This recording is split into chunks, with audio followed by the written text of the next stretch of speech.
Hello and good afternoon. Thank you for joining On Air with Russell of Hotels. Hope all is well. Thank you guys so much for joining. It is show number 179. Hold on, let me adjust something here. I think I'm adjusted. Let me see. Am I adjusted okay? I don't know. But we're gonna see. We're gonna find out, right? So no, thank you guys for joining. It's show number 179. Today is Tuesday, October 11th.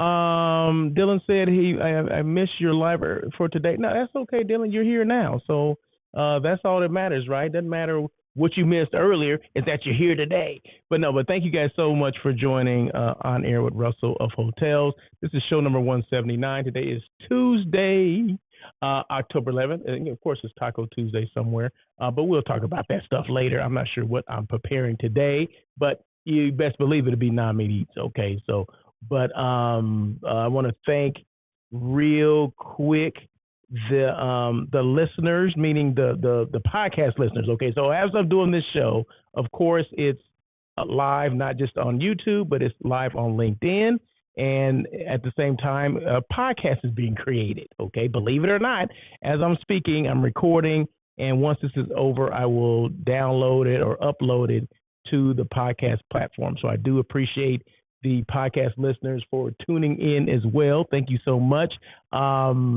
So there you go. So, and that's on Spotify, or just Google Russell or On Air with Russell of Hotels live podcast or live hospitality talk show, and you'll find it, right? So wherever you listen to your favorite podcast, you'll find it. Boy, but yeah, great weekend last weekend. You know, I need to catch you guys up before I can get any further, right? Should I? I think so. Let me see. Let me just jump in. You know, let's just jump in head first, shall we? Let's see. Am I right there? No, I'm right here. Boom. Okay. See, if you just follow the instructions that all this technology I have here, right? If I just, click it, it works and it tells me what to do, right? So industry stuff. But before I get into industry stuff, Dylan popping up on my screen here made me is going to reminded me of something, that this is an interactive show. So please feel free to, if you're on LinkedIn, if you're on YouTube, you can feel free to put, comments in the chat box. I'll see them on my screen, and if they're appropriate, I'll mention you. Okay. But at the very least, you're going to get a shout out, like Dylan, general manager at the Fairfield Inn in Eugene, Oregon, right down the street from University of Oregon. He's general manager at the Fairfield Inn by Marriott. Excuse me, I had to throw in by Marriott in there. So he's the GM there, and we do lives, or I do lives, and then he comes on and always gives a great, his expert opinion on certain things. The topics they vary, but they're always about hospitality. But sometimes we venture out into sports and things like that, briefly, but we always reel it back into hospitality, right? So everything relates to hospitality. I don't know how, but we managed a way to bridge the gap between sports and social issues back into hospitality. So, but yeah, so no, Dylan is my guy out there in Oregon, so I appreciate you. And you just made a comment. I found that Chef Tasha had an interesting question for you regarding vacation rentals were chipping away at the revenue of hotel industry. Yeah, she asked me a question. Well, I guess that's a question for you. What do you think about that? I mean, I know, I remember back in the day when, and this is, I'm going off the rails already, but back in the day, I remember someone calling me. It was a resident, a lady that owned a resident not too far from my hotel, and basically this is before like Airbnb even came out. Airbnb and VRBO and all those. This is before they even came out, and they were whoever owned the house next to this lady who called me at this hotel as a GM, and she said, "Hey, just to let you know that there's a house that's being rented on my street. And I'm pretty sure you're not getting the tax dollars," meaning the city's not getting the tax dollars. So that's more of a concern for, she should have called the city. She's calling me and telling me because I guess she wanted me to do something about it. And I said, well, at that point, it wasn't it wasn't that like taking business away. And if it was, then how would I know? I wouldn't even know that they were renting out houses to just individuals until she called and told me. So, and I think Chef Tasha, the conversation came up about Airbnb and if it's taking away from hotels. Well, I said it depends on the area, depends on the market. Some areas it may be impeding on some of that business, but is it taking over? No, I don't think it's taking over. But like I said, it depends on the market. Now, if it's an area that's heavy, VRBO or heavy, I can't think what it's called now. Whatever the other stuff is called. If it's heavy then maybe so, but I don't think so. Airbnb, that's what I don't know why I couldn't think of that. Airbnb and VRBO is basically the same thing. But some markets are feeling it more than others. But like I said, Dylan would probably be more because he's seeing it every day. And I know, and I'm not even looking at your comments yet, Dylan, but I know that like where you are, Eugene has a lot of Airbnbs.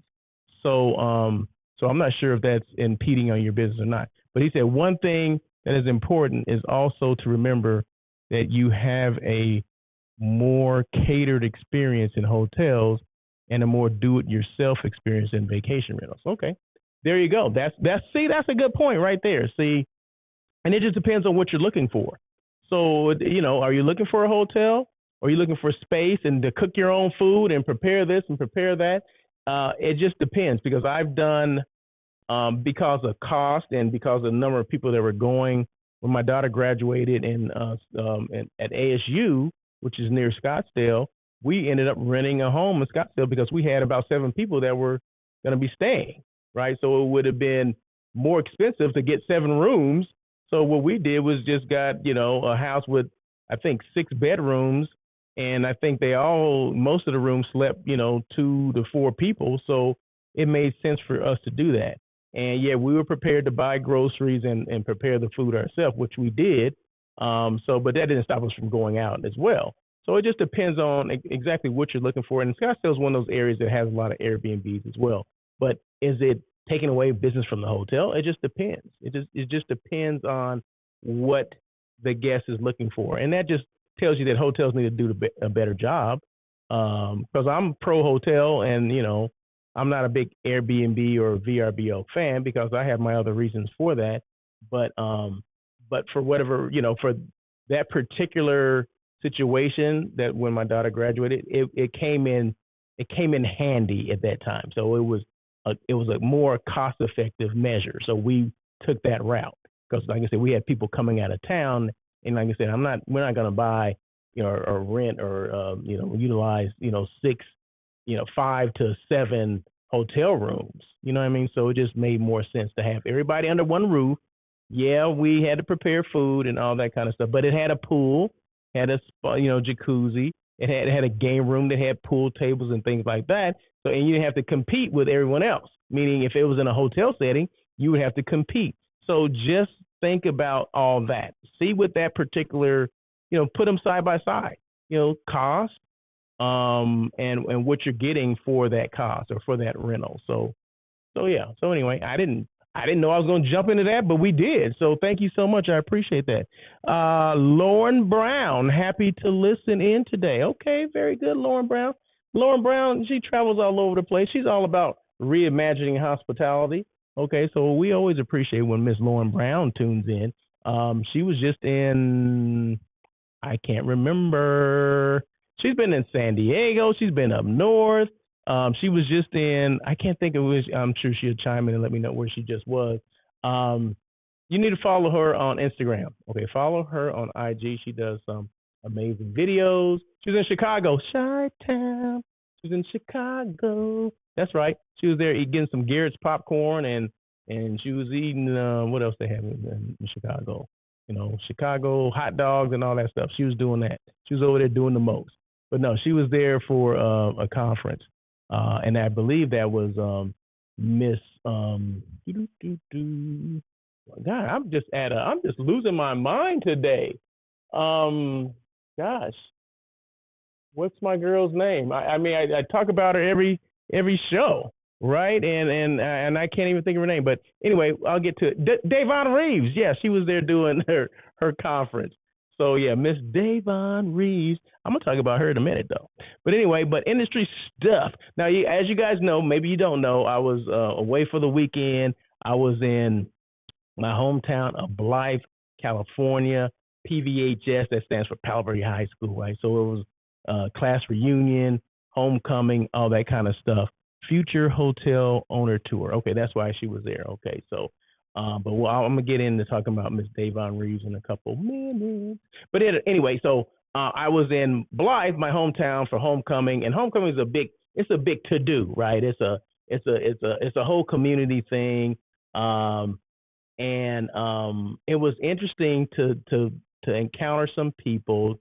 They didn't even, I didn't even know I knew some of these people, right? But just the outpouring of support for the show, right, or for the lives that I do, it was just interesting. And I'm gonna say not everybody, but I'm gonna say at least 10 people mentioned it, and probably three only three of them were in my graduating class that mentioned it.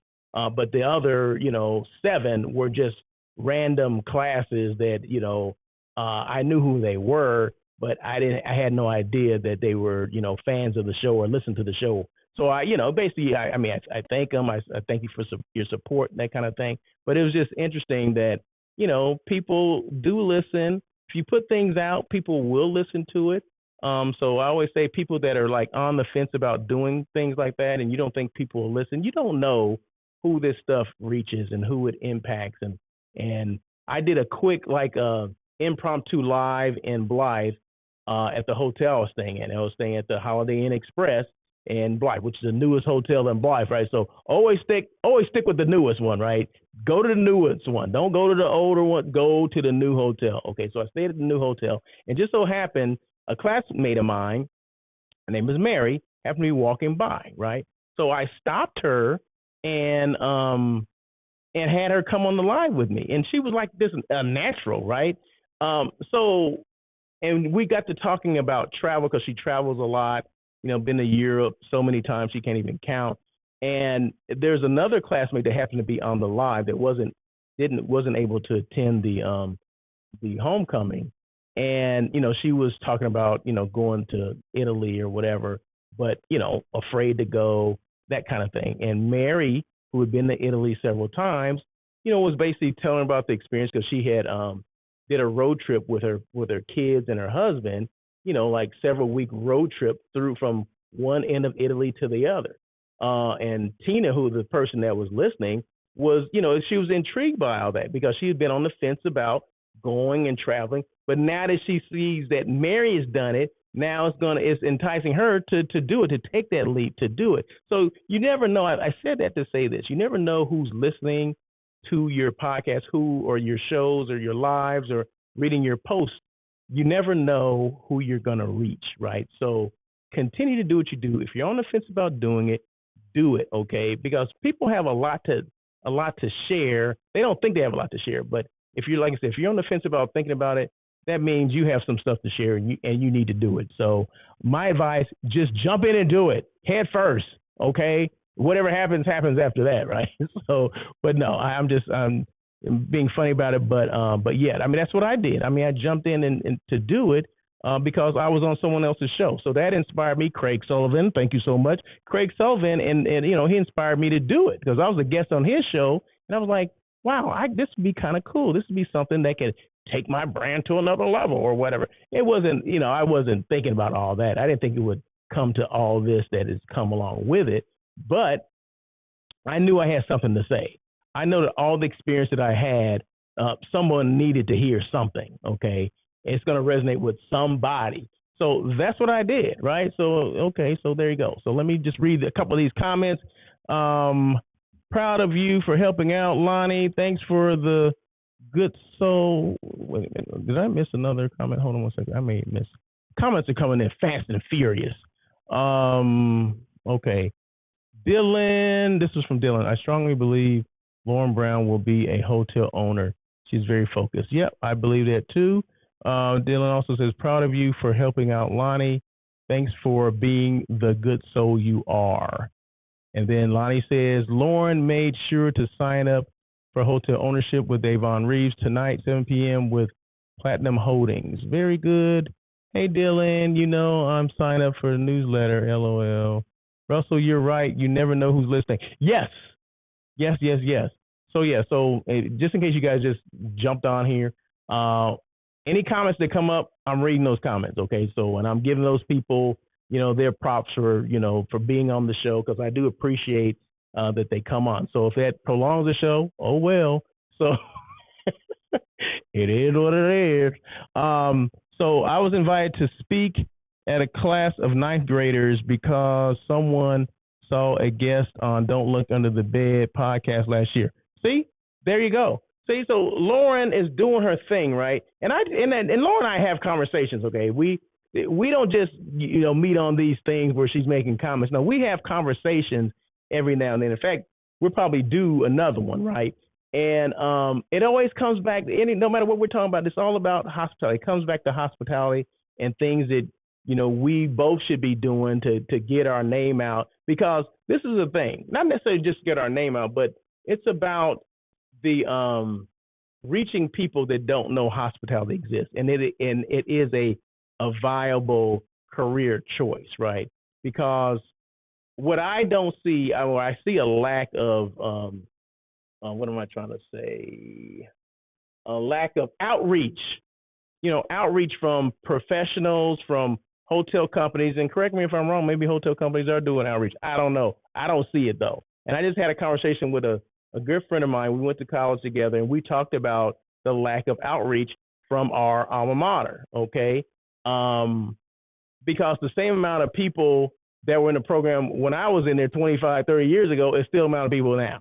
So there's not a lot of outreach going on, okay? So we need to reach people, and Lauren's doing a good job. She had on her, she did a live with a high school teacher, I believe, last week, and they were talking about, how she got started in hospitality. They're talking about all these different things, right? About her jobs that she's had, and, these, career options that people don't know about. And yeah, I mean, not that you're, telling people don't go to college, but you can go in the hospitality career and rise from, a bellman, a housekeeper, a dishwasher to a general manager, because I've seen it done at more than once. Okay, it's not just a one-off or a fluke. No, I've seen several people. I'd say 5 to 10 people that have done that. But they put in the work, right? It's not easy work. They put in the work. They busted their humps, and they made it happen. So you can't just come in and don't. That goes for any job. You just can't come in and do nothing, right? But this is an option for people coming out of high school that don't know what they want to do. Most of the people that I know coming out of high school did not know what they wanted to do. Okay. They got jobs, servers, cocktail, hostesses or whatever the heck it was, bartenders or whatever, dishwashers. And they just said, hey, this seems like a cool place to be. Or this industry seems pretty cool. And they stayed in it. And next thing you know, now they're a supervisor. Now they're a manager. Now they're a director. Next thing you know, they're the general manager. I know somebody that's a VP of one of these management companies. Okay, so, and he didn't go to college. So it just depends on you, right? But there has to be outreach, meaning someone needs to tell people that this is a viable option. And that's another reason why I do this show. Know why you do what you do? Because I don't know who's watching this. Okay, I have no idea who's watching it. Okay, so you want to make sure you're putting up a good face or, talking good game or whatever you want to put it, because you never know who's watching it. Okay, so there you go. There you go. Lauren had a fantastic live. One late night in Chicago. It was a bit hotel school. Okay, very good. All right. Lauren Brown says, we sure do for a great talk. Yes, we are. And you're a great mentor for us. Oh, thank you very much. I appreciate that. I did a hotel management. It was great. Yeah, you went to Australia, I believe, right? So, but anyway, okay. There you go. So was that my industry stuff? I don't even know if that was industry stuff. But I was talking about my the weekend I spent in Blythe, and I stayed at the new hotel. Like I said, I always stay at the new hotel if there's one in that area. It was a Holiday Inn Express, nice Holiday Inn Express, clean. It was like it was brand new, but that doesn't mean it's clean. But everything was in working order, and that's great. They have the breakfast and all that kind of stuff. So I could have stayed at home, but I was traveling with my best friend, so we stayed. We decided to stay at a hotel. One, so we can come and go as we please, right? And two, I wanted to check out that hotel. So that's what I did. And like I said, Holiday Inn Express, you ever in Blythe, California, or you're going to Arizona, or you're leaving Arizona going to LA, you need a place to stop and stay. It's right off of the Lufkin Boulevard exit. It's south of the freeway. You can't miss it. It's over there by Albert Tacos. So if you check in, go get your Albert Taco, okay? So you won't be disappointed, okay? So I threw out a little shout out to Albert Tacos too. Let's see, where was I? IMEX is today, okay? So and the salespeople would know this. Hotel, tourism salespeople, they know about IMEX. I don't even know what IMEX stands for. International something. I don't know, but it's the huge expo. Okay, it's a trade show. It's a conference. It's 10 to 15,000 people. Last time I went, it's in Vegas. So last time I went was right before the pandemic, and I swear it was 15,000 people. So it's at Mandalay Bay, and I would swear that from your room to the convention center at Mandalay Bay is about a 2-mile walk. I would swear it is, but I love that hotel, Mandalay Bay, and they have phenomenal space. And where else could you house 15,000 people? But it's one of those trade shows that people from around the world come. I mean, literally every corner of the world, there will be a representation from that country. I don't care, you name it, it's a representative there, okay? So they talk about, of course, it's all about travel, it's about tourism, it's about networking. So yeah, I normally would go, but I didn't go because I have another trip coming up, and the trip I'm going to is a little bit more intimate. And so I said, you know what, I got to choose one or the other. I could have made both of them, but I'm like, nah, I'll wait till next year to go to IMEX, because every year it's always I want to say it's always in October, and it's always in Vegas. So and yeah, that's right. I've been to Vegas already this year, and I'm like, okay, I'm cool on Vegas for once a year, and Vegas is enough. I don't need to be going there multiple times. But IMEX is a great show. So for hotel people, for tourism people that have never been, it's a great experience.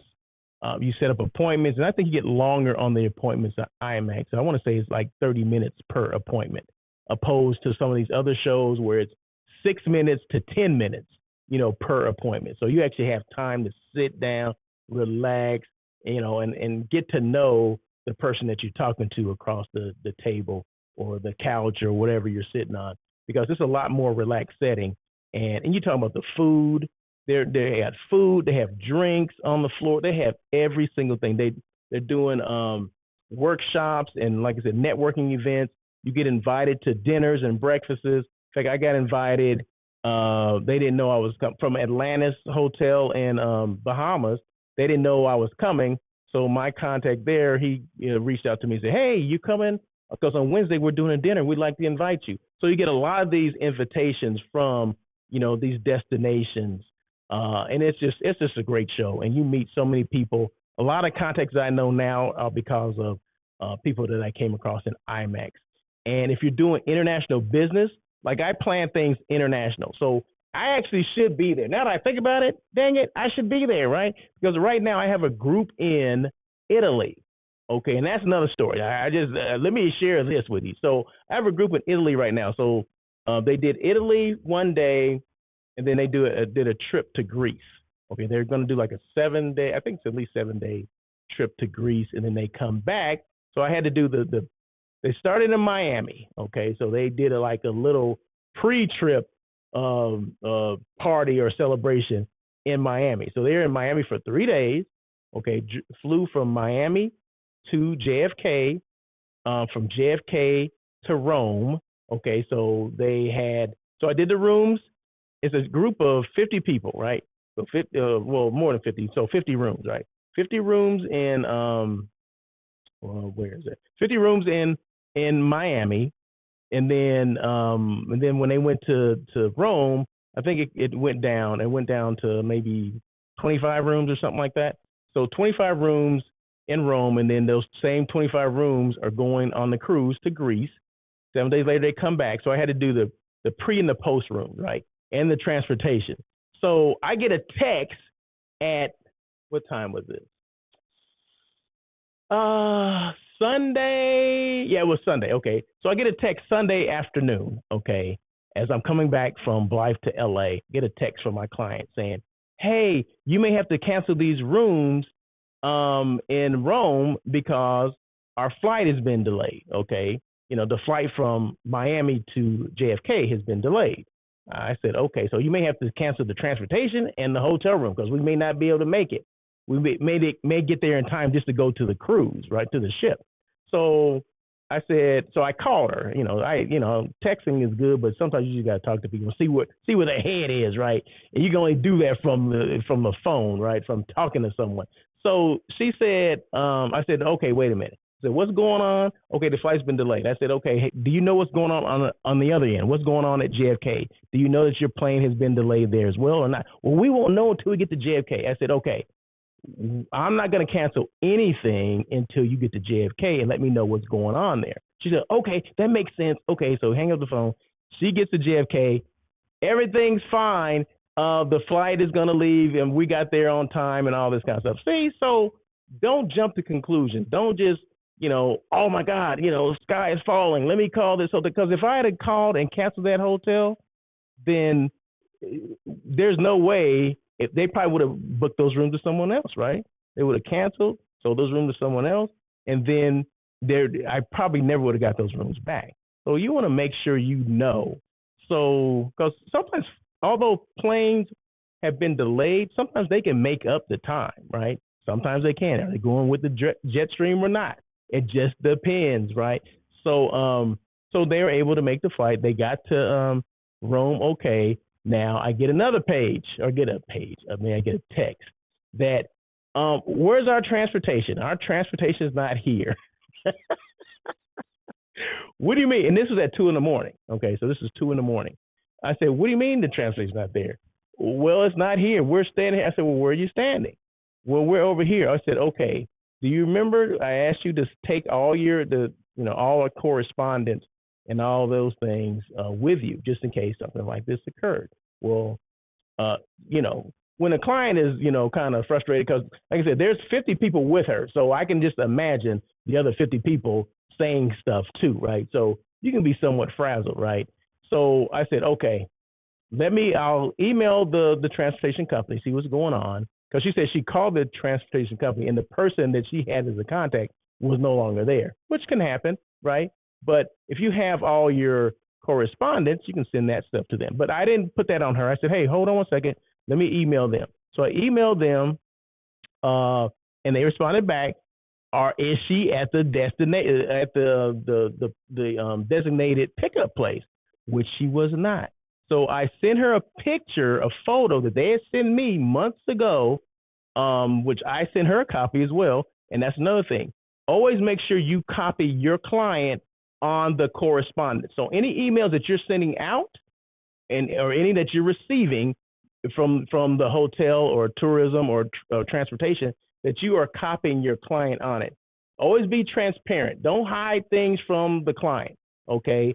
Let them know things up front. Like, okay, I don't charge my clients to use my services, right? I charge the hotel. There's a commission that I charge the hotel, right? I don't keep that from the client. I just let them know that, hey, I'm charging them. They will pay me back a certain amount of commission back, just so you know. She goes, oh, okay, that's fine. So when she sees that, she'll understand that, right? So don't keep anything from your clients, especially correspondence. So I made sure I copied her and anything so she knew that I send the, email to them asking about the transportation. And they mentioned that, hey, do you remember that we sent you this copy or this photo of what the location looked like? Because it's all in Italian, right? So I sent it back to her. and she found the place. Found the shuttle was there, or the driver was there waiting. They got there. It transferred to the hotel. Everything's fine. Okay. So now they're already on their cruise. The same transportation company the next day transported them to the port. They boarded their cruise to Greece, and that's where they are now. So I don't have to hear back from them for another 6 days, okay? And then it starts over again, because now we're going to have another hotel, not the same hotel. Now we're going to move to the Marriott in Rome, okay? Before they were at the Hotel Pulitzer, now they're going to go to the Marriott in Rome on the way back, and then from there back to JFK, from JFK back to Miami, and from Miami to wherever the heck they originated from. So, whoo! So yeah, so hopefully you guys got those points that I made. You know, one, do not jump to conclusion. You know, hear your client out, but don't jump to conclusion. Don't just start calling people and all this stuff. Let it play out, especially if you still had another leg to go, meaning another portion of the flight to finish before you knew if that plane was going to be there or not. Now, if the plane was already gone, then okay, but she didn't know that until she got to JFK. So make sure you know that, and always, always, always copy your client on all the correspondence from the hotel, from the transportation company, the CVB, XYZ, 123, whatever. Always copy your client on that. So everything is transparent. He or she knows what you know. Okay, so there you go. Boom. Okay, so let me see. Dylan says, were you commuting when you received the text? I was driving back from LA. I mean, driving back from Blythe when I received it. So, but I called her. I don't want to be going back and forth on a text, and you know, she's somewhere else. So, but yeah. So no, I called her. Texts are good just for that initial communication. But if it's something like this, if you need to talk to them. So there you go. So that's my story, right? That's my weekend right there, right? So like I said, IMEX starts today. That's always a great show. So hotel people, you have an opportunity to do that. Check it out. Salespeople. This is another thing. Salespeople, specifically hotel salespeople. You know, I get these calls a lot about, you know, from director of sales, and you know, how do okay, is selling the same as it was before COVID? Yeah, well, yeah, it can be. You know, say I have a territory that I got this question a couple of days ago. Say I have a territory that's California. Where should I start? I said, what do you mean where should you start? What's your, you know, what's your market segments and all that? So she broke down the market segments. I said, okay. I said, this is a common thing people do. Instead of starting close to your hotel, let's just say the hotel's in LA. Okay, but you have all of California, that's your territory. Why do you have to start in San Francisco? Why don't you start in your backyard? And when they say, what's your backyard? And this is a new salesperson, somebody that hadn't been around a long time, right? Because back in the day when I came into sales, we started with our backyard. Okay, backyard meaning draw a circle around your hotel where your hotel is located and do a 5-mile radius. So a circle 5 miles from where your hotel is. You'll probably find more business there than you will in San Francisco or throughout the state. It's that whole 80-20 rule, right? 80% of the business is going to come from right there. You know, 20% is somewhere else, right? So find, like I said, circle your hotel, find out what organizations, companies, whatever is in your area first before you start branching out. So I would do circle, 5-mile radius, and then work my way out. Don't start, you know, San Francisco and work your way in, because you can go and see these people that are 5-mile radius. San Francisco, you can go see them too, but you can't go see them as often. Okay, so it's more cost effective if you spend time trying to find those people, cultivate that business, you know, build relationships with them before I would go out. So salespeople, start with your backyard, start in your backyard, 5-mile radius, and then go from there. It doesn't matter what market it is, just if that's your territory and you're responsible for all markets, it doesn't matter. Just circle and then go from there.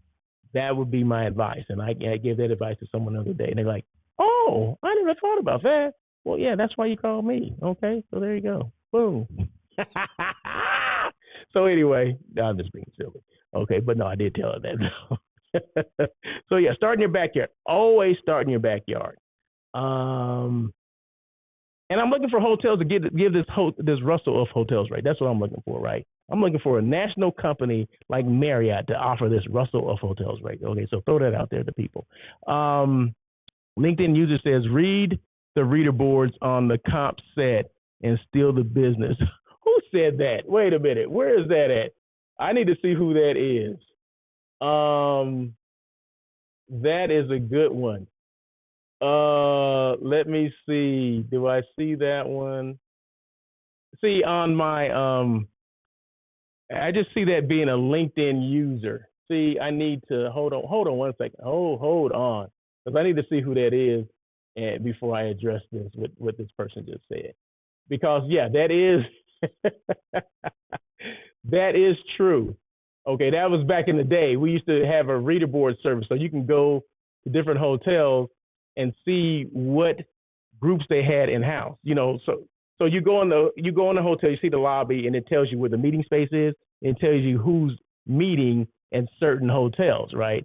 So if I went to Hotel A, it'd tell me, okay, ABC Group is here, IBM, Apple is here. So the companies that are having meetings at your competition. So you would call those particular companies and say, hey, I see you met down the street. Hey, we have great rates here. Can I invite you over for lunch so we can, give you a tour and all that kind of stuff? So that's called, but there's actually a service. Well, I don't know if they still do it now, but there was a reader board service that someone goes around and basically takes that information out and basically sells it to hotels. So you will see exactly who's meeting where. They're doing the same thing to you too, right? Other hotels are trying to take your business, right? So, but yeah, it's always it's Jim Schichter. Okay, thank you so much. Now that just took it back, Jim. Thank you so much for sharing that. That was funny. But yeah, so it was called a reader board service. That's what it's called, a reader board service, and you would basically go to another hotel and find that information. Okay, now I see you now, Jim. See, I didn't bring that up. But yeah, because on my screen it just says LinkedIn user, but if I go to LinkedIn on my phone, it tells me who it is. So no. Thank you so much, Jim. But yeah, they have reader board services and but everything is so, it's technology driven now. So I think you can still get the same information. I can't think. There's one tool that most hotels use now, and I can't remember the name of it. I'll have to get it for the next time to let you guys know. But no, thank you, Jim. That was some good information. It just brought back some memories, and got a good laugh at it too, right? So there you go. All right, moving on. Let's see. Yeah, that was a good one. That was a good one. People are like, what are they laughing at? It wasn't that funny. Because you don't understand it. You don't get it. Hotel salespeople, we had so many tools, right? It wasn't just about, you calling your clients or, emailing them. I mean, it was all kind of other things. Like I said, the reader board service, those were things that, people, you think you're being sneaky, right? You go, this is before the service came up, right? This is what hotels used to do. Hotel salespeople, we would go to our competition and look and read and take the notes. This is before iPhones. You couldn't just take a picture. You're sitting there with a tablet writing down all these company names, right? And then you're going down and looking in the meeting rooms and seeing maybe they have a contact there, and you can talk to the contact and say, hey, I'm at Hotel A down the street. We'd like to have you come, come over for lunch, that kind of stuff. I mean, you had to be real creative back in the day. I mean, and cold calls, we're doing cold calls all the time. You're literally going, cold to an office building. Start at the top, work your way down. I don't know how many buildings we got kicked out of. We would do sales blitzes, and you weren't doing your job if you didn't get kicked out of a hotel. So that's what we always used to say. So you keep doing it until you get kicked out. If you don't get kicked out, that's great. But you go in and you never go to an appointment empty-handed though. Either you're going to have some candy, some cookies, some type of goodies, right? Because there's a gatekeeper, okay? So there's always going to be a gatekeeper at every business that you go to. You're never going to be able to just walk in and talk to the person that handles all the meetings and the bookings and reserve all that. You're never going to do that, right? There's always going to be a gatekeeper, right? So you had to give that gatekeeper something, right? Something that will get you past there. So what was the key to the gatekeeper? Cookies, goodies, whatever. You would give them to him or her, and then at least they would introduce you to that person, or maybe just let them know, hey, this person came by, give them your information, because a lot of times they would just throw your information away. I guarantee you, once you walked out, they just threw it in the trash. But if you gave them something, but you had to be consistent, just like social media, you got to be consistent with posting. We would go back. So this is the thing that we used to do. Some companies that I worked for. So we would come in with a jar of candy, right? Or say Hershey's Kisses, okay? Because chocolate is always a big thing, right? So you come in there with a jar of Hershey's Kisses. It's filled up, okay? You give them to the assistant or whoever's there, the gatekeeper, and say, hey, give me a call, put your business card on the bottom of it, and say, hey, when you run out of chocolate, just call me and I'll come and refill it. Boom! Okay, you know how many times we would get phone calls? I don't care if they called 3 times a month to fill it up. We would go because we knew we had an in with that gatekeeper who would introduce us to his or her boss, who was making the decisions for group business or for transient business or whatever the business was, right? So that's how we got in. Those are the creative things that we use to get in there. So I don't know if they're doing that stuff now. I would say it's probably harder to get in there because of now you got COVID. 9/11 shut a lot of stuff down too, where you could not. Now there's security. You got to have an appointment to go. This is when we were doing cold calling and all that stuff, right? So cold calling still exists, but I don't think it exists the same level that we used to do, right? First 9/11, then COVID. You know what I mean? So people were not letting people go up in buildings and just kind of just walk in every office, because we'll just walk in. If it says non-soliciting or not, no soliciting, it didn't matter. We walked in there, okay? And because we weren't soliciting, we were handing out candy. We said, oh, no, we're just giving out information, and we're just dropping off some goodies. Do you happen to have a card? That kind of thing. Hey, we're with the XYZ hotel down the street. If you have any, any need for hotels or meeting space, just let us know. And here's my number's in there. Give me a call, whatever. Boom, and just leave. So you're not really selling. You're just presenting. You're presenting your hotel. You're just passing out information. That's all we're doing, right? So yeah, it was, man, that was fun. That just brought back memories, right? Jim threw in that reader board thing, and now I'm going off on candy and what we used to do. But I think that works, right? And it works for not just hotel industry, but any industry that you're trying to get in the door with someone. You got to bring something. Don't just bring your business card and your information. Bring something they can eat, and they'll remember you for that. Starbucks cards, that we hand those things out like crazy too. I still get those today. I get them now as a meeting planner. I get them from hotel people and tourism people, right? Tourism board people. I go to these trade shows. They give out like little $5 Starbucks. I got like 5 of them in my wallet right now. Because I don't go to Starbucks that much, right? But when I go to Starbucks, I say, "Oh shoot, I have a gift card in here." So in fact, I send my daughter. I had so many of them. I send my daughter because she goes to Starbucks. I send her like 5 of them. Okay, but anyway, so those are the things that you do to keep top of mind. Okay, do that in conjunction with social media, and you'll be golden. Boom. Jim says, old school hospitality was good and it worked. Yeah, it did. It did. And some of those things can still be incorporated now. We just got to be more creative about what we do. But some of that stuff still works. It's just that people don't even know about the old school stuff. So I'm putting people on game today, okay? Make sure you copy this and share this with other people, especially hotel salespeople, because I'm teaching today, okay? So anyway, how to buy a hotel. So now we transition to with Miss Lauren Brown. She attended the conference with Miss Davon Reeves. Okay, so I'm sure Miss Davon Reeves is promoting her book as well. Well, I promote her book as well every week. So, how to buy a hotel, a roadmap to hotel ownership. This is the most comprehensive book I've ever seen on buying a hotel. Okay, so if you're interested, not even if you may not even want to buy a hotel, but it's an interesting read on how you can do it, right? So maybe buy it and share with other people, but it is the most comprehensive book on how to do it. So I've taken so many notes in this book, it's ridiculous. So check it out. I'm pretty sure it's on Amazon, or you can just go Davon Reeves. Just Google her, howtobuyhotel.com. I don't know. Just Google that name, Google her name, and you'll find out where to buy it.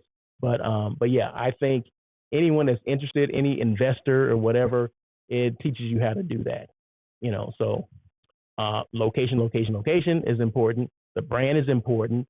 Hiring the right operator. Okay, if you're a first-time hotel owner, you don't want to go with somebody big. It's not one management company fits all either. Okay, I guess this is the question you have to ask yourself first. Do you want to manage a hotel yourself, or do you want to get someone in there to do it? There's different sized management companies out there. There's a ton of management companies out there. But I would want one that's going to hold my hand. I'm a first-time owner, right? I want someone that's going to hold my hand and teach me how to read a P&L statement and all that stuff. I want somebody like Jim Schichter, okay, who is a constant road warrior, who would go and hold owners' hands and basically give them bite-sized bits of like a P&L, or basically how to operate a hotel. And that's what he did, right? So I worked with him. I worked for him with Broughton Hotel. So Jim Schichter, who was on here, thank you again for all the stuff that you showed me, and how he took care of his the owners, right? So it was great to see that. And like I said, there was nothing that he did not know. He would go when they called. He would go. Even if he had to drive 3 hours, 5, 10 hours to get there, he would do it because he was a road warrior. When I mean road warrior, he would get in that car because they had most of the hotels they had were in California. So from southern to northern and everything in between. So he would drive all the time, to spend as much time as he had to spend with them and then go to the next hotel. So, but yeah, so I remember Jim. So there you go. So Jim's old school too, right? But we know how to incorporate the new school stuff now. So Davon Reeves, congratulations on what you're doing, all your success. She has 3 hotels. Did I mention that? And did I mention she's like 35 years old too? So there you go. Get the book. Get the book. I need to come back on the show sometime and we can do a Q&A with, let's see what that says, Jim. I need to come back on the show sometime and we can do a Q&A and the listeners on all that is. Yes. Yeah. Let's do it. Let's do it. That sounds like a plan. Who's your best brand advocate? You are. Okay. So if you didn't know that, now you know. You are your best brand advocate. If you're not excited about what you do, guess what? No one else is going to be. So make sure you got to toot your own horn sometime, right? You got to pat yourself on the back, because sometimes people don't do it for you, okay, or they don't acknowledge it. So, but like I said, if you're not excited about what you do, you don't have that passion behind it, people will see that. But just make sure you stay out, you do what you need to do, stay, top of mind if you can, but be your best advocate, be your best cheerleader. Quotes. Okay, I just came with it. I pulled this one last night before I went to bed. I don't know how I thought about this one, but these things come to me. They always come to me right before I go to bed. And then when I'm in bed, I got to reach and get my phone and text it to me so I don't forget it, right? So like 3 this morning, this one came to me. Clients will come because of you. Now, this is for salespeople. This is going back to hotel salespeople, right? Clients will come because of you, but they will only return if they are treated with hospitality. So that means everyone else has to get involved in this whole thing. Client retention is real, right? Okay. It's one thing to get the clients in the door. It's another thing to keep them. Okay. So people will come because of you. People are going to come because of my brand. Okay. Russell of Hotels or Russell Edmond. Okay. So back in the day, people would, because I was a salesperson, right? So say I went from Hotel A to Hotel B. The people that followed me to Hotel A now will follow me to Hotel B because of me, because of what I've done for them at that particular hotel, right? Oh, Russell's going there. I'm taking my business to, the same hotel Russell's going to. Okay, that does happen. Okay, but how they continue, because I can only do so much for the client, right? I'm a salesperson. What does it depend on? Who does it depend on? It depends on ops or operations to take care of the client. You know, the front desk to check them in, the housekeeper make sure their room's clean, the food and beverage team make sure, you know, they're serving food that's hot, you know, whatever the case is. The bartender remembers their name, whatever it is. That's all hospitality. Hospitality is how people are treated and how they are made to feel, right? You don't get it from a building, you get it from person to person. So this quote says so many different things to so many different people, right? But like I said, it's about salespeople. Clients will come because of you, your brand, but they will only return if they are treated with hospitality. That means the entire hotel it has a role in keeping that client there. Because once a client leaves, it's hard to get them back, right? If someone else, whatever, I'm just saying, if they don't get what they want from operations, they'll go to another hotel, regardless of what they think of me, right? Because my job was to get them there, right? You know, they book it and cook it. You know what I mean? My job is to get them there, but it's someone else's job to keep them. Right? I mean, we're all in it together, but everyone has a role. Everybody has a duty to take care of that guest the best way they can, right? So I can't go and serve them in a restaurant, okay? I'm not going to make up their bed, right? I'm not going, and more than likely, I'm not going to check them in or check them out.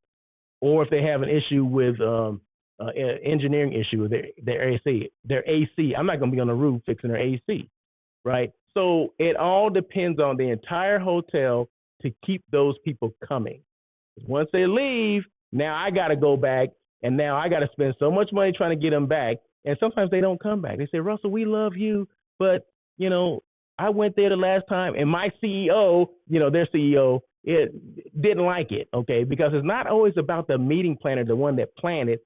The meeting planner has to take care of his or her boss, okay? She's planning things for his or her boss. So she's trying to look good in his or her eyes, right? And if something doesn't go right, well, we got find another hotel. We can't stay there anymore. So it takes a village to take care of the guests. Okay, so that was a good one. I have to pat myself on the back for this one because, like I said, 3:00 this morning, I came up with this one. I said, let me text it to myself because I'll forget it by the time in 2 hours when I wake up, right? So, but anyway, there you go. That's the quote. And I'm going to post this again somewhere else. Oh, and speaking of the quote, okay, I'm sorry. Did you see what it is? There's the picture in the background. Those are pineapples. What does a pineapple symbolize? Hospitality. See how everything just pulled together into that one message? Hospitality. Pictures of pineapple. Does everybody know that? Please, someone tell me that you knew that the international whatever symbol for hospitality is a pineapple. So if you didn't know that, now you know, okay? And you learned it here, right here on On Air with Russell of Hotel. So you're welcome. How do you increase your social media engagement? Consistency. And I'm going to go quickly here because I'm about at an hour right now. And let's see, what did Jim say? Somebody said something. Hold on one second. Hold on. Let me see the comments. Yes, Lonnie says yes. So I guess he knew what that meant. So okay, thanks, Lonnie. Appreciate you. So increase social media engagement, consistency. You got to be consistent. You can't just do it one time.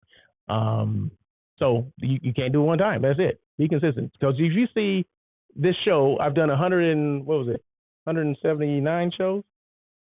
If I just done one show, you know, people wouldn't like people would have forgot. They would have forgot about it a long time ago, right? But consistency. That's how people in Blythe knew that I did the show, right? Because I consistently did it. I didn't do it one time and stopped. I don't inconsistently post things.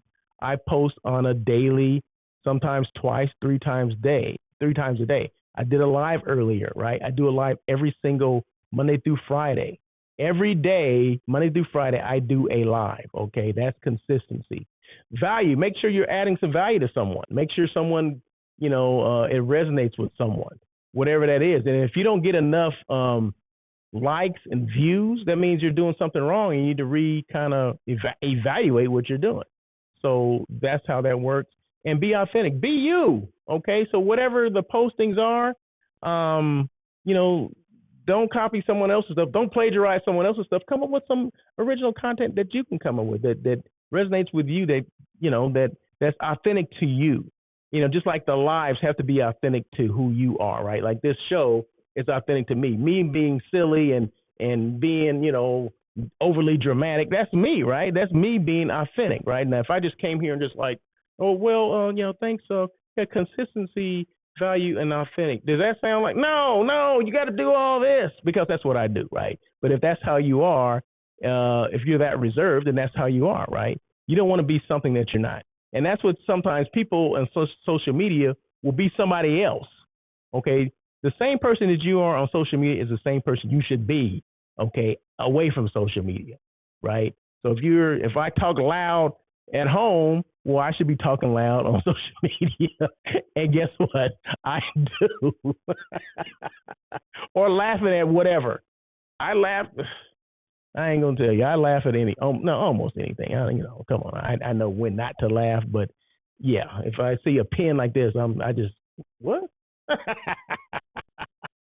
You know. Anyway. I'm being silly. See, I can be silly too. So, but yeah, consistency, value, and be authentic. And then once you know those things, what are the tools that you can use? I use Reels all the time, all day long, and twice on Sundays. Okay, so yeah, I use a lot of Reels. Reels basically pairs the video with music, or you can use what's the big thing now on Instagram is original content. So music is still good, and there's trending music, but you can like speak over like your own voice. You can speak over your videos, and that goes a lot further now because you see some videos that come out that have just people talking. It may not be them, but you know they got it from somebody else, right? So those things are trending too. So it's not always about music. It can be just you talking. Hey, I'm downtown LA at the Ace Hotel having breakfast. You know, you can do that. You can do something as simple as that, but it's original content that people are looking for, or at least the algorithms are looking for that, specifically like on Instagram. Just a little advice. Or you can do lives. I do lives, like I said, every day, Monday through Friday. So those are some of the things that you can use. Hiring. Oh my gosh, who's hiring? Let me just real quick. Who is hiring? Who is hiring? I only had a couple. But okay, Highgate Hotels, Los Angeles. They're looking for area director of sales and marketing. Pacific Hotels, they're based in Irvine. They're looking for a corporate director of transient sales. And then Hotel Perla, I don't know how to say that. Hotel Per LA or Perla. I don't know. One of those is in downtown LA. It just opened up, and they're looking for an accountant, a staff accountant. Non-meat eats. I always talk about the non-meat eats. I'll just talk about my quick little having non-meat eats in Blythe. Okay, so I go to Blythe. I go, several times a year because my mom still lives there, right? So, and normally there's a pizza place there. I won't mention the name of the pizza place, but they have a vegan pizza, okay? Normally they have a vegan pizza. All right, so I went in there the other day on Friday. I'm hungry. I want to order a vegan pizza. Oh, we don't have that today. What? We don't have it today. I was so ticked off. So we walked out of there, stormed out of there. Like, where else am I going to go? Oh, that is a Chinese place on the other end. It's called China Garden, okay? Used to be a Mexican restaurant back in the day when I grew up, right? So we went to this China Garden. Of course, it's open. That's one thing. There's people in there. That's the two good things. And they have a lot of vegetables on the menu. So, and they have tofu. So I ordered something like spicy something, mixed vegetables. Oh, my God. That's the best meal I've had. I don't care where I've been in the last month. That was probably one of the best meals I've had. Definitely best meal I had at any restaurant in Blythe, okay, since I've been, plant-based or whatever. But yet China Garden right there on Hobson Way, right? That's the main street in Blythe. But yeah, so kudos to China Garden, right? You saved me. Okay, so yeah, so there you go. China Garden, Blythe, Chinese food, but I didn't get it. I don't eat any meat. I mixed tofu, and they put some spices on there. Oh my God, it was so good. You know what? I think I'm gonna go back there. Just gonna make a quick trip to Blythe and just get some China Garden.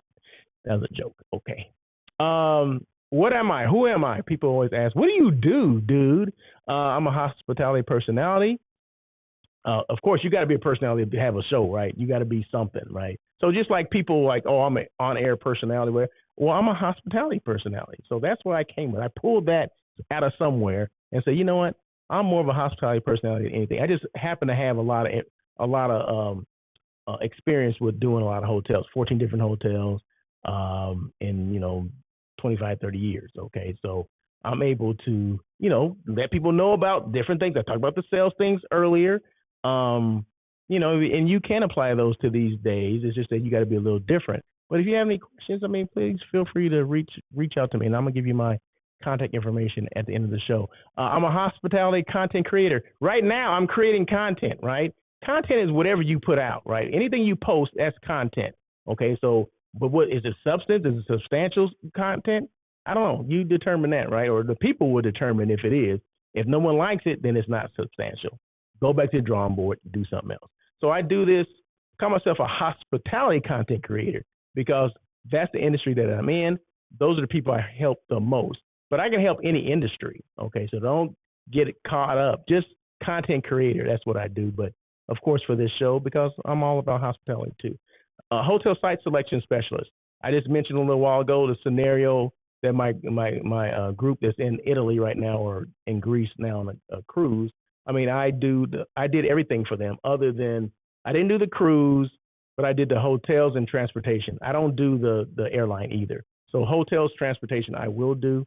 And that's, doing it in another country is different. I'm not going to say it's hard, but it's different and interesting. They'll use a one-page contract or an agreement. As long as you pay, that's all they care about, that you pay. And you make sure you get your receipt and hold on to it. They do a lot of bank wire transfers too. So you got to be, you got to be aware of that, right? They will do credit card for final payment, but the initial payment will be with a wire transfer for the most part. So just knowing the customs and know what's going on. I had never booked overseas, so I contacted a couple of my colleagues that had. So they gave me information about that. So, I didn't go, although it's sight unseen for me, but I found a colleague who does international stuff, and she happened to book in Italy, and she told me about this hotel, Pulitzer, and that's why I booked that hotel. Sight unseen. Boom. There you go. So make sure you keep your colleagues close. Keep your clients close, but keep your colleagues closer. Okay. Do that whole Godfather thing. All right. So, so anyway, so that's hotel site selection specialist. So those are things that I do. I do some other stuff too, but those are the main things that Russell of Hotels does. One thing, what are you doing to keep your brand relevant? I give you so much information of what you could be doing and what you should be doing to keep your brand relevant. So only you know that. Let's see, what else? 3 P's. What are the 3 P's? Purpose, passion, perseverance. Purpose. Know why you do what you do. I do this because I want to reach people and I want to educate that next generation of hospitality people, right? And I want people to come on the show to talk about their careers and how they started and what they add to the hospitality table, right? Like Jim Schichter, he'll come on and he'll talk about, he was an owner of a management company, okay? So he knows how to manage hotels, right? So we'll have him come back on and we'll talk about, some of the stuff that we talked about today, or what to look for, or, what are the things that, he did to walk an owner through the process of, reading a P&L and things like that. Because a lot of these owners are green. They have no idea. They may have owned apartment complexes and they think that that's the same thing as owning a hotel. So, how did he get around those obstacles? And some of the stuff that some of these owners used to say is crazy, but he was just as calm as could be. I'd have been strangling somebody, but that's me. That's why God put him in charge of that, and I had to work for him. Okay, so because some of these owners, man, are something else. Okay, but anyway, that's another story. Dylan says fried tofu with mixed vegetables and spicy sauce. Yeah, how'd you know that? Were you there? How's Dylan telling me what I ate? Okay. Yes, that's what I must have mentioned this already. But yeah, so purpose, know why you do what you do. Passion, either you have it or you don't. If you don't have a passion for doing something, you know what? Do something else. Okay. If I didn't have a passion for doing the stuff that I do, I would do something else. Okay. I don't know what, but I would do something else. Let's see. And then perseverance, be consistent, continue to evolve. Don't give up, whatever it is, whatever you're doing, don't give up, and swerve when you need to. Remember, here on air with Russell of Hotels, we don't pivot, we swerve. Okay, meaning you swerve around something that's coming. You see it in the horizon coming, so you don't just keep going and get into it and can't get out. Once you get into something you can't get out, what do? You pivot, right? But if you swerve, meaning you saw that obstacle, like, oh, I'm not going that way, I'm going this way, I'm gonna veer to the right. Okay, then you swerve around it. That's the difference between pivoting and swerving. Okay, so there you go. Because people always ask me, what is this? Why are you talking about pivoting and swerve? You don't pivot? No, I don't. I swerve. Okay, so anyway, that's it. So guess what? Guess who we got next week? We got Mr. Lonnie Wolf coming on next week. So Lonnie has agreed to come on. Lonnie. So we're going to have Lonnie on next week. Same bat time, same bat station. So yeah, Lonnie's going to be here next week. We're going to talk about housekeeping stuff. And he has a whole lot of stuff to talk about, okay? And I can hardly wait. In fact, I think only thing I'm going to have to do is just sit back and, introduce Lonnie. Okay, that's it. Once I read his bio, he's going to take the mic and just continue to go, all right? I already know this, right? So, but no, check out next week. Lonnie's been on the show before. He's a hospitality housekeeping expert, right? So he'll tell us what we're missing, what hotels are missing, what we should be doing. So yeah. And all that affects your guest service scores and all that kind of stuff. So if you know housekeeping people, housekeeping managers, supervisors, make sure they are on next week because Lonnie's gonna put on a show. Okay. I need to come. Let's see. Am I missing something? Let me just read this last comment before. He's always got the passion for hospitality. Always. He's the embodiment of passion. Okay, so Lonnie definitely has a passion for what he does.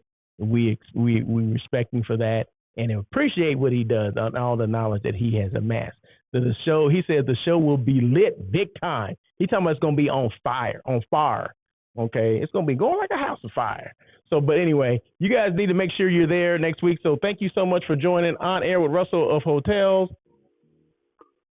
And we will see you next week, 1 o'clock PST, same channels for Lonnie Wolf. Thank you for joining On Air with Russell of Hotels. Please tune in every Tuesday at 1 p.m. as we talk to other hospitality professionals. Your feedback is important to Russell. Feel free to email him at russell@russellofhotels.com with any questions or suggestions.